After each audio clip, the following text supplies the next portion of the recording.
So welcome to this interview in our Let's Talk About series. In today's talk, we'll hear from Pam Brown on the topic, what is PTSD and how does it lead to family violence?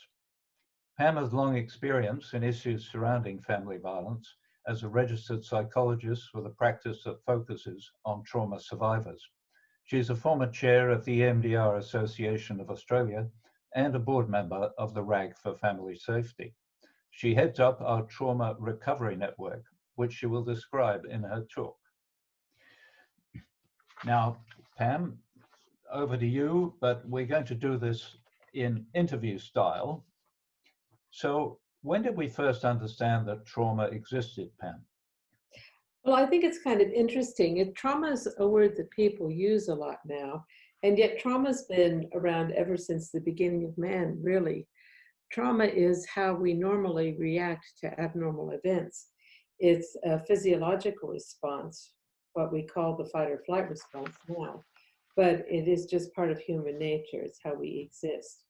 So it happens whenever we feel we're threatened. We either prepare ourselves physically to run away, or we prepare ourselves to fight, which is why it's called the fight or flight response.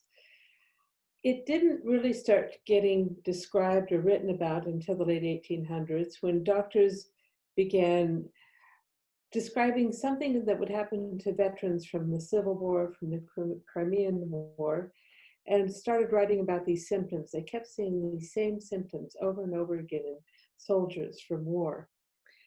And late in the 1800s, a fellow called Pierre Janet, this lovely looking man here, started codifying this, saying these are the standard symptoms, this is what people have.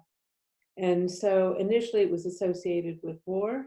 The word trauma itself is a Greek word that means a wound that pierces the armor. So it's not just a wound, but a wound that goes through our standard armor, which I think suits quite well with psychological trauma, because it pierces our normal defenses, our normal way of being. It actually rattles who we are, who we think we are as human beings. In World War II, World War I, it was called shell shock. World War II, it was called battle fatigue. After the Korean War, they described it as operational exhaustion. Vietnam, they just took it out of the literature entirely. It didn't exist in the Vietnam War. A number of returning veterans from Vietnam who then went on to university and started talking about their experiences in war, advocated that it be recognized as a mental illness. And in 1980, the symptoms were formally collated, and then it was called post-traumatic stress disorder, which is what we call it today. So what is post-traumatic stress disorder? It is actually the symptoms of trauma, and they are just three symptoms, quite simply. There's the hypervigilance or hypovigilance, so you're either overactivated or underactivated, which means you're irritable, you're jumpy, you're anxious, or you just shut down entirely. People often react to sounds, they startle easily. It doesn't take much to get them aggravated. They overreact to things. They're always on the alert. The other thing is intrusive memories. We often see those as flashbacks. They keep seeing that same image over and over again. It just comes up in their mind as they're walking along. They'll suddenly see it, see that memory, or they experience a lot of nightmares. That's quite common with PTSD. And they tend to avoid anything that will remind them, anything that will upset them. So they stop going to the same places. People who've had a panic attack in a store will start avoiding that store. Then they will start avoiding the shopping center. Then they will start avoiding going out at all. So anything that upsets them, because they're already at a high level of sensitivity, so it doesn't take much to upset them. So they start just closing down, moving away from things, not socializing. So when they first came out with the definition of PTSD, they were talking, all that research was based on veterans, Vietnam War veterans. Then when they put out these symptoms, people said, well, that happens to people who've been in bank robberies. That happens to people who've been in hurricanes. That happens to people who've been assaulted. We have those same symptoms. So they added the general population, that actually it wasn't just being part of war, you actually could experience traumatic events and develop these symptoms. And then finally, in the 5th edition of the Diagnostic Catalog, which came out in 2013, they said, oh, and this also happens to children. But of course, anybody who has worked with children for years knows that trauma really affects children's capacity to cope. So really what PTSD is actually simply a problem with memory. But the symptoms are normally resolved over time. We are meant to heal as human beings. We don't have these symptoms forever. Initially, after a major trauma or a major traumatic event, people will be upset for the first few months. Every day, every week, it gets better and better. They talk to their friends, they sleep, they begin to settle down. They make meaning of what happened to them, and they move psychologically forward. That's what human beings are meant to do. However, sometimes when the trauma is overwhelming, it takes longer. For a general population, at about 6 months, 17% of people will still have these symptoms. And after about a year, only 6% will continue to have PTSD. And that's if you do absolutely nothing to treat it. But this can still have an effect on the brain, Pam. Absolutely. It's a problem with memory. And you can move on to the next slide.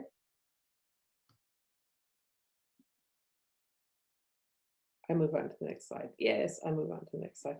Okay, so this actually, people often talk about memory as being stored in filing cabinets or having storage spaces. Memory doesn't really store in any place. Memory is when two neurons connect with a synapse. This is a picture of a synapse. There are billions of them in our brains, and our brain is constantly connecting and disconnecting, connecting and disconnecting.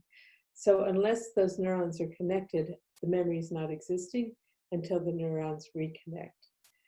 What happens in this process, and it's terribly complex, is that for someone who is overwhelmed with a traumatic event, it's like a desktop freezing. It's too much information, too much gets connected, and therefore it's unable to disconnect.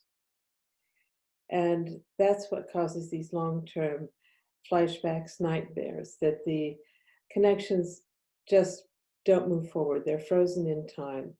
So that's why they come back as the flashbacks, the nightmares. Our brain actually scans the environment 40 times a second. And in scanning the environment, it's scanning everything we're seeing, hearing, smelling, feeling, tasting. All the senses are in play in this process. And churning out what we remember. So a memory isn't just what we're thinking, it's what we smelled at the time, what we heard at the time, the temperature we felt on our skin at the time. All of that is recorded into the brain. So in the future, if we're in a similar situation, we know whether we're in danger or not. So it's a hugely complex process. What happens then again with our traumatic memories, the ones that get frozen in our brain, then our brain always goes on the alert and it overinterprets things that we see. We think that nightmares are the brain's natural way of sorting through memories, making meaning of them. But if you're having nightmares, you often wake up in your sleep, you never finish the dream, so you never finish the processing. And the other thing that happens with the brain at night is it's when the body rebalances itself. Certain chemicals are replaced in the brain. Serotonin is replaced in the brain. That's the chemical that makes us feel good. If we don't get sleep, we don't get serotonin replacement. So when we think about a lot of these psychological issues, they actually are quite physical. It's all about chemistry and changes in brain chemistry. It's not just the personality that we see. There's a lot more going on than just thinking itself is a chemical process, which makes this much more complex.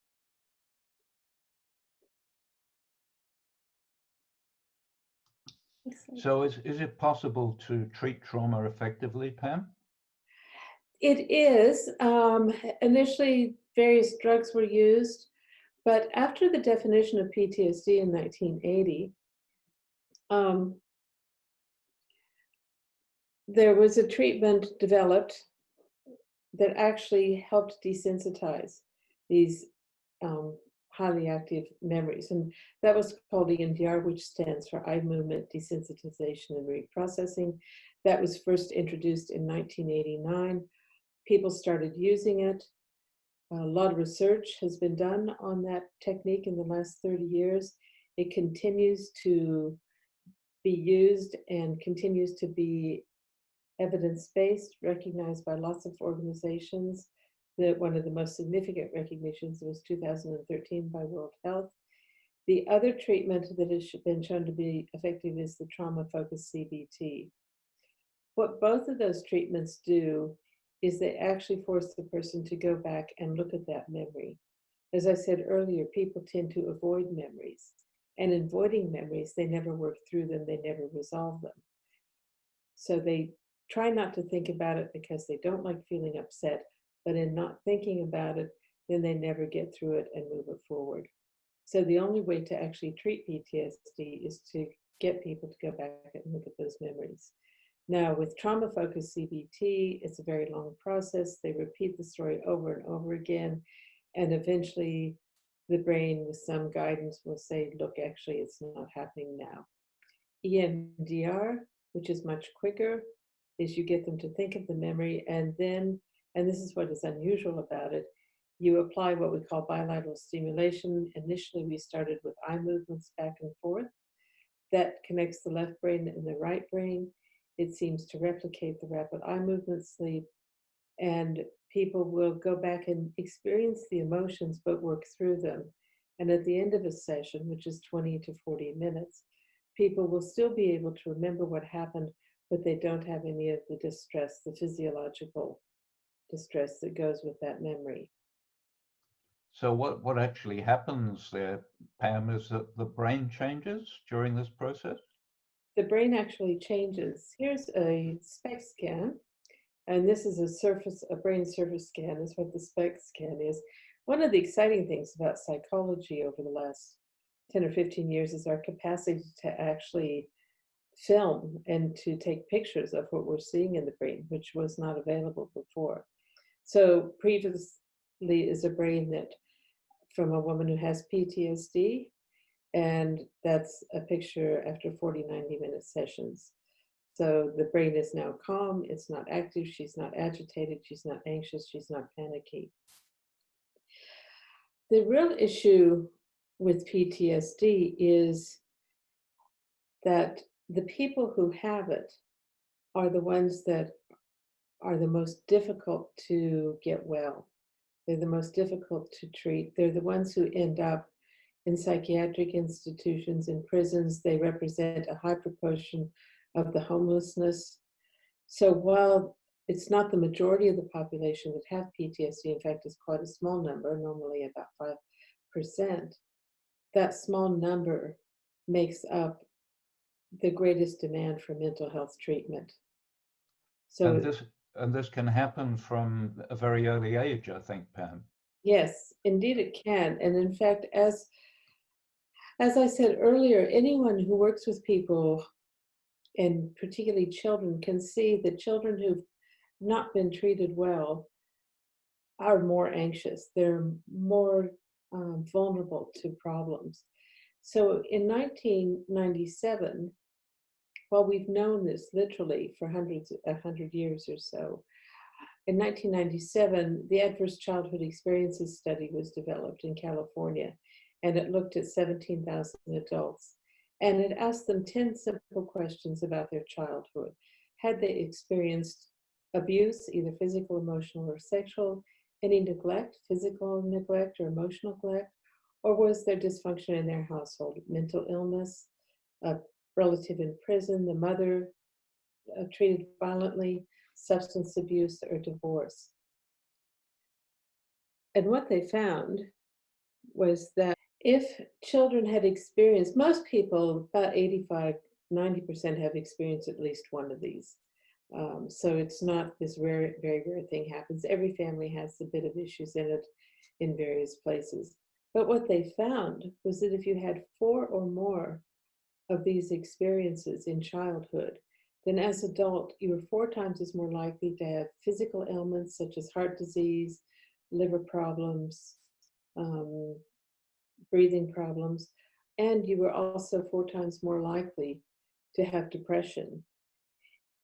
As well, if you had 6 or more of these, you were 12 times more likely to be suicidal. So it's the first study that really connected how trauma affects the human being in the long term. Now, this study has been replicated by the World Health Organization internationally. They've added other criteria such as refugee camps, bullying, being in long-term distressed areas, and natural disasters to show the same effects ultimately, and that is that trauma is the precursor of mental illness and physical illness. Later on, the National Child Traumatic Stress Network did a major study looking at what was the percentage of these events for people. And I think particularly in our area of family violence that we look at, when you look at that, and this is a standard US population, but I think it's probably true for most developed countries, that loss, bereavement, separation occurs for 48% of children, and that's huge. Not being with a parent. When we look at the recent taking children from their parents at the borders in America, that separation from parent for a child who can't care for themselves is very, very traumatic. They have no idea what to do. They have no intellectual capacity to take care of themselves. So for a child, it's their loss of survival once their parent is gone. And if you notice, the other one is just below that is the family violence, which often leads to the separation as well. So those are the most common traumatic experiences that children experience. And that, again, then leads to the ongoing mental health problems. With children, the brain becomes overwhelmed with fear or anxiety. They're not able to think clearly. It does change the brain chemistry. They can't concentrate in class. They can't learn at school. They're not able to socialize with other children, and it's that socialization and connecting to other people that helps us get over bad events. So everything that is about moving forward stops for them. So there's quite a family of potential causes of traumatic memories, I think, Pam. Yeah, so in addition, everybody thinks about family violence, and yes, that's a very, very major one because it makes children vulnerable to other events.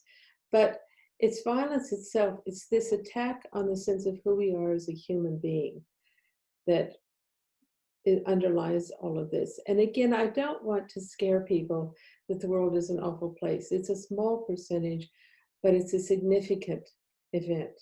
So the 4 violences, as we evolve in thinking about this intellectually, is you've got your cultural ones. We're seeing a lot about racism now, the consistent violence of racism against people.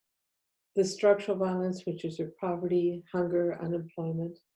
There's the direct violence that comes from war, gender-based violence, child abuse and neglect that happens specifically to you, and then your natural disasters such as earthquakes, tsunamis in Australia, or bushfires, or what you call in the US wildfires. And it's these events that cause people to develop PTSD, then causes them to overreact to the situations around them.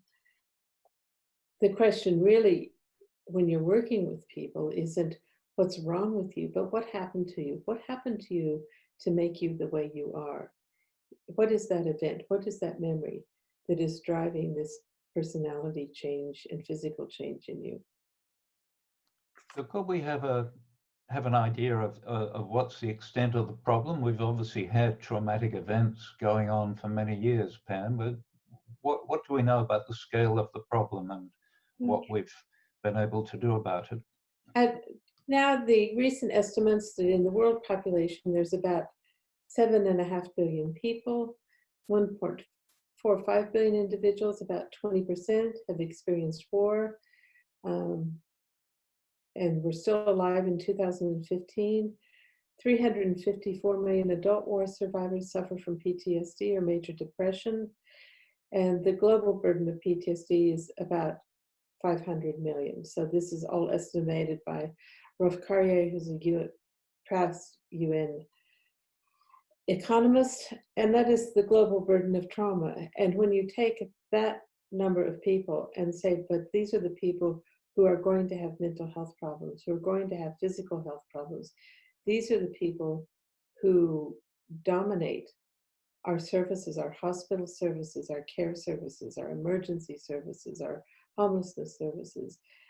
This is where they all end up. And so a disproportionate amount of our care services are dominated by people who've experienced trauma. So if we can resolve trauma, we can resolve the demand on services. But have we got the resources to do it? No, we don't. We do and we don't. So certainly our understanding of how to treat trauma has advanced significantly in the last 30 years. We actually can treat it. So that's the start. We know what it's about. We know how it affects the brain. Our understanding of trauma is incredibly advanced to what it was 30 years ago. And people are beginning to accept. A lot of people think, they say, I don't believe in PTSD.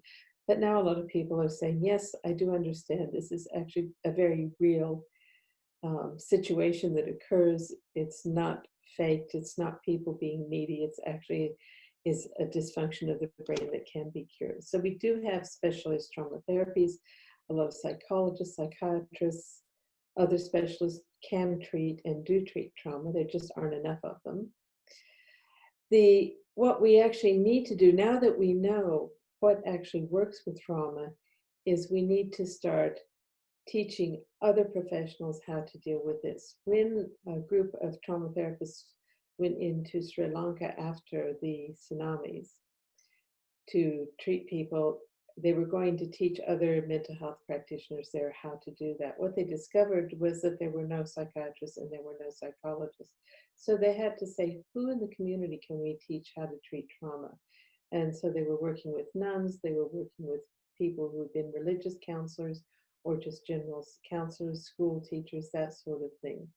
So the advanced thinking now is that we've got the skills, we know how they work, we've done the research, and now we need to start expanding the knowledge of how to treat trauma to people who have some knowledge on how to care for people and actually get them out there and working in their own communities. There will never be enough experts to treat everybody with trauma, but there certainly are plenty of people who can learn the techniques and treat trauma. But they would, the idea is they would be working with qualified professionals or under supervision, isn't that right? Under supervision, yes. So you don't just teach skills and let them go. You actually keep them engaged with new knowledge, with how to work with things. You've got the support systems. Treating with trauma can be quite overwhelming at times because people get quite upset, and being able to deal with that and just say, look, this will be fine. We're just getting you through this memory. It takes a bit of fortitude, and it helps to have someone to talk to. As I say, this group of people, the people who experience trauma, are the ones who have the most extreme personality disorders and often act out and can be quite intimidating or scary at times. So it is helpful to have people that can support you as you're working through this. And then below that, we've got what we call psychological first aid and self-care. That's happening now. But we can add into that the bilateral stimulation. There are groups in the UK that are starting to put this online for first people affected by COVID-19. The things that you can do for yourself that actually help you distress, not just calm down, but help move the memories forward and move on. So could you tell us a bit what we've done in Rotary to try to bring more trauma information to therapists and how we would then move on into more of a community-based solution? So in the Rotary Club of Melbourne, we started about 3 years ago. We had the Family Violence Working Group, and we were looking for a project to help children.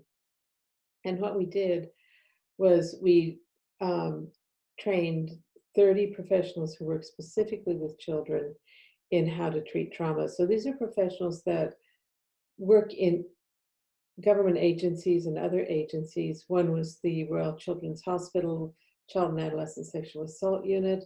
The other one was Foundation House, where they work with refugees. So these are people that are quite experienced working with traumatized people. And they have lots of counseling skills, lots of therapeutic skills about helping them calm themselves down, take care of themselves, try not to be as agitated. But they hadn't been taught how to actually treat the traumatic memory. And so that's what we did. We went in and funded the training for them to be taught EMDR therapy, which is the most effective one in how to actually treat the memory itself and cure the trauma. Once you cure the trauma, the traumatic memory, you don't need all the other coping skills as much. Or if you do use them, they work a lot better. So that was quite successful, very impressive. As I say, these were professional people who found it incredibly valuable and made a huge difference in their normal treatment. The other things that we have been doing is getting experts from overseas to come out. We have Dr. Derek Farrell, who's quite well known in humanitarian work internationally. We had a special training on how you work with victims of institutional abuse. This was in response to the Commission on Sexual Assault in Institutions. And then recently this year, we had another specialist workshop for therapists, trauma therapists, in how to work with major disasters. This was after our recent bushfires, which were in December, January 2020. We were preparing to set up a program around that. That sort of got waylaid, not waylaid, but changed for a bit with COVID-19, which shut down everything. However, in that process, in shutting down, we were also given lots of opportunities of being able to go further with online training.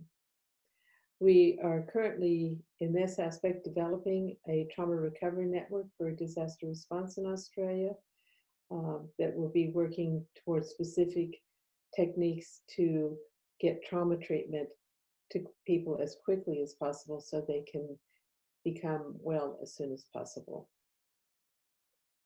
What we have found, what research shows, is that if you can do some of this desensitization work within the first 3 months, then you can prevent the development of PTSD. So getting in early and treating the trauma as they occur, rather than just allowing it to build up in somebody's mental system, is the most effective way to prevent ongoing future trauma. So the idea of a trauma recovery network is to build a capacity that can intervene quickly? Yes. So what we're looking at with the trauma recovery network is to have, and this is something that has happened internationally overseas. So we're not the first to do it. We're replicating a lot of international models. And that is, you get your expertise, your people who are trained trauma therapists connected with communities right away so that they can come in and do that advanced work with your first responders, your initial groups of people. Then we're looking at developing the capacity to go in and treat the paraprofessionals and do the group care and expand that. And this is where Rotary comes in. One of the things that we're looking at is being able to treat groups of people. So a group of school children who have been experienced a major disaster, or a group of people that have experienced family violence, that sort of thing. Do the basic skills which can prevent them from developing ongoing PTSD. And can you tell us what sort of people might be involved? What sort of frontline personnel, Pam? Yep. So what we're looking at is initially starting with whoever's in the community that has some physical or mental health experience. So your nurses, your doctors, your community health workers. Certainly we find in the rural areas of Australia that about 80% of your health workers are nurses. So training nurses is important. They're often the first point of contact, certainly your doctors that service communities or an initial point of contact. Then we broaden it to the people in the community that do social care around, your teachers, your spiritual leaders, your Red Cross, Scout leaders, St. Vincent de Paul, those people who are already around in the community knows them, they trust them, they live there, they know what's going on. You teach them what to do because they're able to service the community. And not only just for the disaster, they're also there for anything that happens after that. And lots happen in lots of communities. You've got car accidents, you've got assaults, you've got sudden death of infants. You have all sorts of things that happen to people. That's part of being alive. So the capacity for the community to have those skills and knowledge then builds resilience in that community. Other areas that we're looking at is emergency services people, and then looking at other NGOs, service club members, people like Rotarians. Rotarians are in almost every community there is. So if we can go in and teach Rotarians about trauma, and they can get involved in helping us connect with communities and supporting this sort of program, then that gives the gift of education to the community. So this is a longer term ambition, I think, but what would the process look like? Well, our initial planning was to train people to be trainers from relevant communities, to show them how to do this. And then those trainers would work with the frontline personnel. So you start with the community people, teach them what to do. They teach the people in their community what to do. And those people then are able to deliver the group care, individual stuff. With COVID-19, we haven't been able to go in and train trainers. So what has happened is that we're now able to do things online, which previously it was thought that therapy can't be done online. It wasn't supported or funded by governments. In the last few months, all major governments are supporting online therapy because that's the only way you can help people is online. Nobody's allowed to leave their homes. So this is happening in Australia, the United States, the United Kingdom, everywhere. What we are now able to do is, as individual experienced therapists, we can go in and start doing some of this immediate response for first responders. So the doctors who are overwhelmed with the amount of death they're seeing, the therapists, the psychologists that are in the community doing the best they can to keep people together, we can work with them. And then as things settle down, then we'll look at how we can go in and train people in the community. We're also developing, again, it was thought that you really couldn't train people online. It had to be a personal experience. Now people have to accept, we have to learn how to train people online. We can't just say you can't train people. So those programs are just happening in the moment. There are a couple of people who are developing online training to train people, and we will roll those out. This gives us the advantage of reaching remote communities. It also gives us the advantage of meeting particular language communities. You know, if you can have trainers in a particular language, they can train people all over the world. You know, they're not limited to just where they can travel to. So this opens up a much broader scope and way of reaching people with consistent information, consistent training, specifically focused on how to treat trauma. So the need is great. The opportunities to meet that need are opening up in some way. They are. So like I say, as COVID-19 has closed a lot of things down, it's also forced, like in many professions, people to open up, seek more effective ways of reaching out further into the community. So any final thoughts, Pam?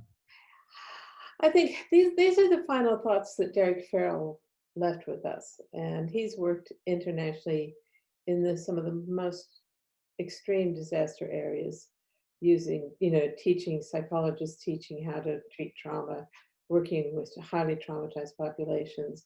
So what he says is that addressing the global burden of psychological trauma cannot be met by appropriately trained trauma-focused mental health workers alone. And that's true. The Australian government estimates that only 15% of people get evidence-based treatment. They get lots of support, lots of counseling, but as far as real evidence-based treatment, that's a very small percentage. There just is not and will not ever be enough professionals that can do this. And also it's highly expensive to use psychologists, and yet the skills can be done by other people. The trauma-focused non-mental health workers, appropriately trained, supported, and clinically supervised, can play a major part. As I said earlier, the majority of people do not have PTSD. They get the symptoms initially. If those can be resolved, they don't develop into PTSD. So you save your highly specialized people for those that have PTSD, and everyone else with some really good guidance and support can move beyond their trauma experiences and begin to lead a normal life. But so doing community informations, which promotes wider healing, reconciliation, resilience, and post-traumatic growth. If we can seek professionals only solution, we will fail. And that's what we're talking about. We're not talking about spending a lot of money making more professionals. We're talking about taking the information and knowledge we have and how we spread that out to the community so it's more accessible, easier to find, less expensive, and yet more useful. Terrific. Thank you very much, Pam, for your presentation. Now for questions, I'm going to select people from the chat window. I wonder if Frank, if you might have a question, and we'll let you start first. The one slide you had that showed the two brains before and after the treatment, was that as a result of cortisol? No, the activity in the brain, too much cortisol. That's right. In the brain. Yeah, that sort of thing. Or activated probably a lot more than just cortisol. You'd have a lot of chemicals in there, adrenaline and all those things. So it's the same sort of thing where you have a brain that's washed with chemicals. Okay. The other question I had was one of them. Yeah, the other question I had was the one that had the the 4 different cultural, structural, direct, and natural. Yeah. 4 violences, that's called. Yeah. That's right. Now, the direct was in regards to domestic violence, spousal family abuse, child abuse, and so forth. That seemed to be the main focus there. With that, a combination of some of the others, if we took something out of the cultural, for example, the poverty and so forth, if there was a war situation, would that increase one upon the other? Would it multiply itself with all Absolutely. So what they do is they call it the dose effect. How many doses do you get before it finally tips you over the edge? Okay. You know, So there's a cumulative. Children with 4 or more adverse experiences are the ones that will definitely develop mental health issues, physiological health issues. If you're really interested in this, Frank, there's a very good book called The Deepest Well. Deepest Well? Deepest Well, The Deepest Well. And it's by a pediatrician in California who's now the Surgeon General in California, who is a medical science by training, and she goes through all the different physiological effects that trauma causes to the body, how it affects the lungs, how it affects the liver, how it affects, and it goes into all that scientific information for you. Okay. And it's a good read, and if you download it, it's a good listen to. It's pretty tremendous. But sadly, Frank, we all know that abuse affects people, and yet nobody ever wants to talk about it. It's too ugly. It's too awful. If you haven't experienced it, you don't want to hear about it. And if you have experienced it, you don't want to hear about it because it reminds you of what you've experienced. So it's a very hard topic to talk about. Yeah. And that's why I keep trying to emphasize that people can get well. Because I don't know about you, but so many of our speakers at Rotary come to talk about PTSD, and they make it sound like it's forever, and it doesn't have to be forever. Well, PTSD, I had that after I came back from New York. Yeah. And even with, there's a kind of a mandated debriefing, if I can use that term, before I was allowed to go home. Yeah. But it's amazing, you don't realize as the victim, it catches up to you after, unless you you know, and if anybody would have ever said to myself, wow, you know, I would have said no. But I think the key there, though, is in training for especially the natural disasters like the fires you had in Australia, New York, 9/11. We were never trained to look at victims. Well, let's put it, we were trained to look at victims as members of the public, like a third party. We were never trained to recognize the first responders as Yeah. the victims. Yeah. And you know, the uniforms we saw, the firefighters, the police, and so on. Even though I didn't know the individual, I, you know, connected with the uniform, and I was always taught respect the police and the fire department, and so on. To look at that and see them as the victims, that really hit me very hard. One thing that we find working with soldiers and with police is, in addition to experiencing the trauma, they also have a huge sense of responsibility. They're the people in uniform, so they're responsible for fixing everything. And if they can't fix it, then they add guilt to that mix. That's right.